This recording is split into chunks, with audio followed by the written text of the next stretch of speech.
Welcome back, everyone. I am absolutely thrilled you're joining us for today's explainer. We're going to dive into a really fascinating analysis about a massive structural shift happening right now in global economic philosophies. Seriously, if you've been wondering why the cost of your everyday goods feels kind of different lately, or why the phrase supply chain is suddenly everyone's favorite buzzword, well, you're about to find out. The source material we're breaking down today makes a bold claim. The traditional language of international economics is transforming literally right before our eyes. So we're going to impartially map out exactly what that means, where this shift is coming from, and, why it actually matters to all of us. Okay, here's our roadmap for this explainer. First, we'll look at the core argument, then three pillars of shifting tone, the source of this shift, competing economic systems, and finally the underlying philosophy. Let's get right into it. Starting with Section 1, the core argument, a sudden shift in rhetoric. So, the source material drops a pretty fascinating primary thesis. Basically, the very architects of our modern global economy, they're suddenly sounding entirely different. We're talking about a really sharp pivot towards focusing on domestic manufacturing, secure supply chains, and national sovereignty. According to the analysis, these prominent global figures are pivoting away from the exact same globalist policies they championed for decades. The argument here is that these leaders are, frankly, scrambling. They're scrambling to stay relevant in a world where those old economic formulas are simply no longer getting the expected results, which is essentially forcing them to completely rebrand their core messaging. Moving to Section 2, three pillars, shifting tone. Let's look at the evidence. Take JP Morgan Chase chairman Jamie Dimon. On national TV, he openly asked a pretty striking question. Why did it take so long to realize that relying on other countries, especially adversaries, to manufacture our critical goods was a mistake? The source highlights this as a truly profound moment. I mean, think about it for a second. A man sitting at the very center of the financial system, a system that traditionally championed offshoring, is now out there publicly admitting that hollowing out American industry was a massive misstep.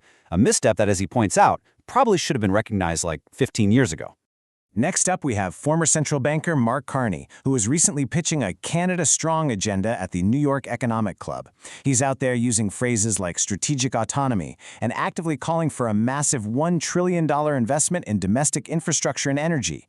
The source is quick to point out that, sure, while Carney still supports underlying globalist policies, this new rhetoric of his about economic sovereignty sounds incredibly similar to the exact America First policies that the old rules-based order traditionally fought against. And then there's former UK Prime Minister Tony Blair. The irony here is just rich, right? One of the biggest historical champions of the modern liberal order is now publicly questioning its modern pillars. Following some recent local electoral defeats, Blair is actually asking out loud if the priority right now should be cheap energy rather than clean energy. On top of that, he's questioning a ballooning welfare bill while simultaneously trying to prepare for defense needs. It's a huge shift. To really hammer this home, the source points back to Jamie Dimon referencing America's World War II industrial mobilization. And these numbers are absolutely wild. 144 aircraft carriers built in just 4 years. Zero, literally zero civilian cars produced from 1943 to 1945 so they could focus entirely on building bombers and tanks. And how about this? Liberty ship construction shrinking from an entire year down to just 2 days. 2 days! The analysis uses these mind-blowing statistics to reinforce the sheer power of unleashing massive domestic production. It's basically a historical masterclass of the American system in full swing. So, the absolute crucial point we have to ask is, why? Why this sudden change in tone from a prominent mega banker, a central banker, and a former prime minister? Why are they all suddenly channeling this intense focus on national industry and sovereignty? Well, the source claims they definitely aren't just doing it because of some spontaneous change of heart. That brings us to Section 3, the source of the shift, policy in action. The analysis provides a highly specific, real-world reality check here. Recently, Interior Secretary Doug Burgum highlighted a tanker carrying almost 1 million barrels of American oil headed straight to Japan. Now, this isn't just some random export stat to throw around, it's tangible proof that the center of energy geopolitics has visibly shifted toward the Western Hemisphere. The core argument here is that establishment leaders are changing their tune specifically because they are watching the undeniable real-world success of policies that prioritize domestic output and energy dominance. You can't really argue with results, right? Moving right along to Section 4, Competing Economic Systems. This is a head-to-head clash. Now, this comparison is really the engine of the entire analysis, drawing heavily on a speech by Treasury Secretary Scott Bessent to contrast two fundamentally different approaches. On one side, you have what's termed the British imperial system.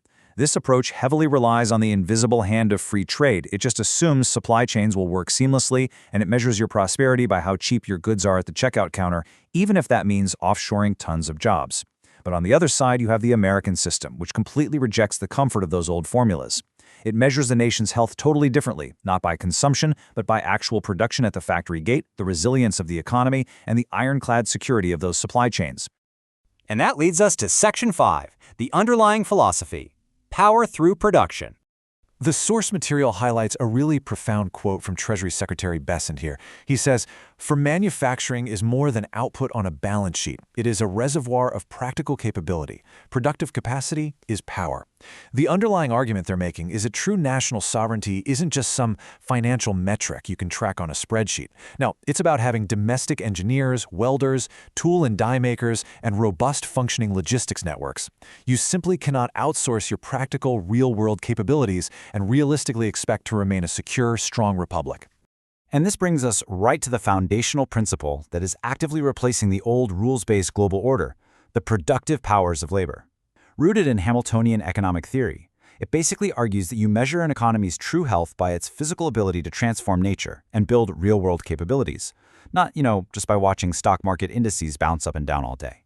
The source forcefully argues that while politicians might try to borrow the catchy slogans of this American system, they absolutely cannot fake the underlying principles if their actions still align with a consumption-first mentality.